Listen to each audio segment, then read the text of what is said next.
പുതിയ ലാവണം. രാഹുകാലം തുടങ്ങും മുമ്പ് ജോയിൻ ചെയ്യണം. ഡ്രൈവർ കുഞ്ഞിക്കണ്ണൻ്റെ വക ഉപദേശം. ചെന്ന് കയറി കൊടുത്താൽ വൈകിട്ട് തിരിച്ചിറങ്ങും വരെ നട്ടപ്രാന്ത് പിടിച്ച് ഓടാനേ നേരം കാണൂ. എന്തോന്ന് രാഹുകാലം. കൂടെ വന്ന ടീച്ചറുടെ കമൻറ്റ്. വിരലിൽ എണ്ണാൻ മാത്രം കുട്ടികളുള്ള സ്കൂളിൽ നിന്നും നിറയെ കുട്ടികളുള്ള 8ഉം 10ഉം ഡിവിഷനുകളോട് കൂടിയ വലിയ വിദ്യാലയത്തിലേക്കുള്ള കൂടുമാറ്റം. മോഹിച്ചു കിട്ടിയതാണെങ്കിലും കാര്യത്തോടടുത്തപ്പോൾ തെല്ല ആശങ്കയില്ലാതില്ല. ഗേറ്റ് കടന്നതും ശകുനം കണ്ടത് തെങ്ങിൻ ചുവട്ടിലെ ഓല വെട്ടിക്കീറിക്കൊണ്ട് നിൽക്കുന്ന ഒരു ചേട്ടനെയാണ്. ആയുധമാണല്ലോ കയ്യിൽ. ഉള്ളൊന്ന് പിടഞ്ഞു. ഒരു യുദ്ധകാഹളം എവിടെയോ മുഴങ്ങും പോലെ. ഓഫീസ് റൂം എവിടെ? ദാ അവിടെ. മുഖത്ത് നോക്കാതെയുള്ള അദ്ദേഹത്തിൻ്റെ മറുപടി എനിക്ക് തീരെ രസിച്ചില്ല. ഇവിടെ പഠിപ്പിക്കാൻ വന്ന മാഷാണിടോ, ഒന്നിങ്ങോട്ട് നോക്കുക എന്ന് പറയാൻ ഭാവിച്ചപ്പോഴേക്കും അയാൾ എങ്ങോട്ടോ പാഞ്ഞു കഴിഞ്ഞു.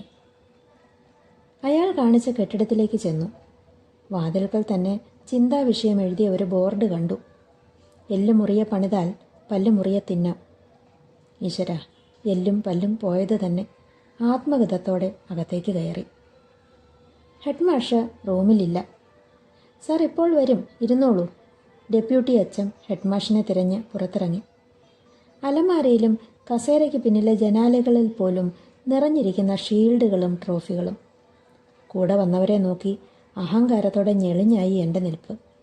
ആ മഹാവിദ്യാലയത്തിൻ്റെ ഭാഗമാകാൻ പോകുകയാണല്ലോ. അല്പം കൂടി ഗ്ലാമറസായി വരേണ്ടതായിരുന്നു. കയറി വന്നപ്പോൾ കണ്ടയാൾ ഇടയ്ക്ക് ഓടിക്കയറി വന്ന് ഹെഡ്മാഷുടെ മേശ വലിപ്പിൽ നിന്ന് എന്തോ എടുത്തുകൊണ്ട് മിന്നായം പോലെ പോയി. എന്തൊരു സ്വാതന്ത്ര്യം, മനസ്സിലോർത്തു. വന്നിട്ട് ഏകദേശം അരമണിക്കൂർ കഴിഞ്ഞു. ഹെഡ്മാഷ് സ്ഥലത്തില്ലായിരിക്കുമോ? വരാന്തയിൽ ഇറങ്ങി ചുറ്റും നോക്കി. ഹെഡ്മാഷെ കണ്ടോ? ഊട്ടുപുരയിലുണ്ട്. തട്ടമിട്ട് ചിരിച്ചുകൊണ്ട് ഒരു സുന്ദരി കുട്ടി മറുപടി നൽകി. പുതിയ മാഷോട് മിണ്ടിയതിൻ്റെ സന്തോഷം മുഖത്തുണ്ട്. മാഷ് 5Gയിൽ പഠിപ്പിക്കാൻ വരുമോ? നിഷ്കളങ്കമായ ചോദ്യം. ഊട്ടുപുര അടുത്തു തന്നെ ഉണ്ട്, പോയി നോക്കാം.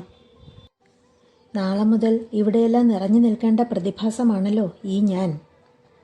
ഓല വെട്ടി കീറിക്കൊണ്ട് മുൻപിൽ കണ്ട ആ മനുഷ്യൻ ഒരു സർവ്വവ്യാപിയാണെന്ന് തോന്നുന്നു.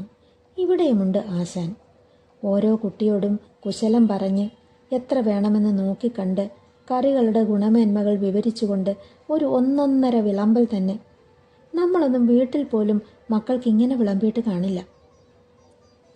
കുട്ടികൾ തെല്ലു ബഹുമാനത്തോടെ അങ്ങിങ്ങ് നിന്ന് ഏറ് കണ്ണിട്ട് നോക്കുന്നുണ്ട് എന്നെ തന്നെ. ഭക്ഷണം പാകം ചെയ്യുന്നവർ അടക്കം പറയുന്നുണ്ട് എന്നെക്കുറിച്ച് തന്നെ ആകാനാണ് സാധ്യത. അങ്ങിങ്ങ് ചില്ലറ പണികളുമായി നിൽക്കുന്നവരെ നോക്കി ഞാൻ ഒരു ചെറു ചിരി പാസാക്കി. Down to എർത്താണെന്ന് തോന്നിക്കോട്ടെ. രാഹുകാലത്തിന് ഇനി 15 മിനിറ്റേ ഉള്ളൂ. അധികം മൊണാൾട്ട് കാട്ടാൻ നിൽക്കാതെ ഓഫീസിൽ ചെന്ന് ഇരിപ്പ് പിടിച്ചു. ഡെപ്യൂട്ടി എച്ച്.എം എനിക്ക് ഒപ്പുവയ്ക്കാനുള്ള രജിസ്റ്ററും കാര്യങ്ങളും റെഡിയാക്കി വെച്ചു കഴിഞ്ഞു. ഇനി എച്ച്.എം എത്തിയാൽ മതി. കാലൊച്ച കേൾക്കുമ്പോൾ തന്നെ എണീറ്റ് നിന്ന് വിനയകുലീനനാണെന്ന് കാണിക്കണം. ഫസ്റ്റ് ഇംപ്രഷൻ ഒട്ടും മോശമാകാൻ പാടില്ല. ഇരിപ്പിടങ്ങളുടെ പിൻഭാഗത്തുള്ള വാതിലിൽ അനക്കം കേൾക്കുന്നതും കാതോർത്ത് അങ്ങനെ ഇരിപ്പായി. ദാ ഇവിടെ ഒപ്പിട്ടോളൂ, രാഹുകാലമാകാറായി. ഒപ്പിടേണ്ട കോളത്തിൽ ചൂണ്ടിയ വിരലിൻ്റെ അറ്റം മാത്രം കണ്ടതേ ഓർമ്മയുള്ളൂ. Good afternoon sir. ഇദ്ദേഹം വന്നതുപോലും അറിഞ്ഞില്ലല്ലോ ദൈവമേ. ഉള്ളിൽ പദ്ധതിയിട്ട സീനുകളെല്ലാം ഒറ്റയടിക്കാണ് പായ്ക്കപ്പ് പറഞ്ഞു പോയത്. അല്ല, ആദ്യം കണ്ട വിറക് വെട്ടുന്ന ചേട്ടൻ, പാചകപ്പുരയിലെ വിളമ്പുകാരൻ, ആള് മാറിയിട്ടൊന്നുമില്ല. ഹെഡ്മാഷ് തന്നെ. മുഖം കഴുകി തലയും വെടിപ്പാക്കിയിട്ടുണ്ട്. ചെരുപ്പ് ഭദ്രമായി മുറിക്ക് പുറത്ത് പാർക്ക് ചെയ്തിട്ടുമുണ്ട്. ഞാനും കൂട്ടരും വഴിനീളെ ഇട്ട ചെരുപ്പുകളുമായാണ് നിൽപ്പ്.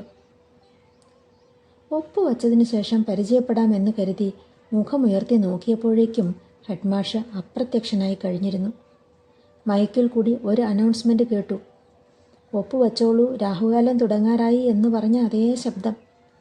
ഇനിയും ഉച്ചഭക്ഷണം കഴിക്കാത്ത കുട്ടികൾ എത്രയും വേഗം ഊട്ടുപുരയിലെത്തി ഭക്ഷണം വാങ്ങേണ്ടതാണ്. ഹെഡ്മാഷുടെ അനൗൺസ്മെൻറ്റ്. കൂടെ വന്നവർ പോകാൻ തിടുക്കം കൂട്ടുന്നു. പുറത്തിറങ്ങി നോക്കാം. ഓഫീസിലുള്ളവരോട് യാത്ര പറഞ്ഞ് പുറത്തിറങ്ങി ചുറ്റും കണ്ണോടിച്ചു. സ്കൂൾ ബസ്സിൻ്റെ ചക്രത്തിൽ കയറി നിന്ന് വാഹനത്തിൻ്റെ മിറർ റെഡിയാക്കുന്നുണ്ട് ഹെഡ്മാസ്റ്റർ. ഞങ്ങളെ കണ്ടമട്ടില്ല. ഞങ്ങൾ അടുത്തേക്ക് ചെന്നു. ഞങ്ങൾ ഇറങ്ങട്ടെ? ഞാൻ ഭവ്യതയോടെ ചോദിച്ചു. കൂടെ വന്നവരെ നോക്കി അദ്ദേഹം പറഞ്ഞു, അപ്പോൾ ശരി, അങ്ങനെയാകട്ടെ. മാഷ് ആ 7H വരെ ഒന്ന് ചെന്നാട്ടെ. നിസ്സഹായതയോടെ കൂടെ വന്നവരെ കണ്ണുകൊണ്ട് യാത്രയാക്കി സ്റ്റാഫ് റൂം അന്വേഷിച്ച് തിരിച്ചു നടന്നു. തിരികെ പോകും വഴി ഇക്കയുടെ ഊണുകടയിൽ നിന്ന് നെയ്ച്ചോറ് വാങ്ങിത്തരാമെന്ന എൻ്റെ വാഗ്ദാനവും പാഴായി.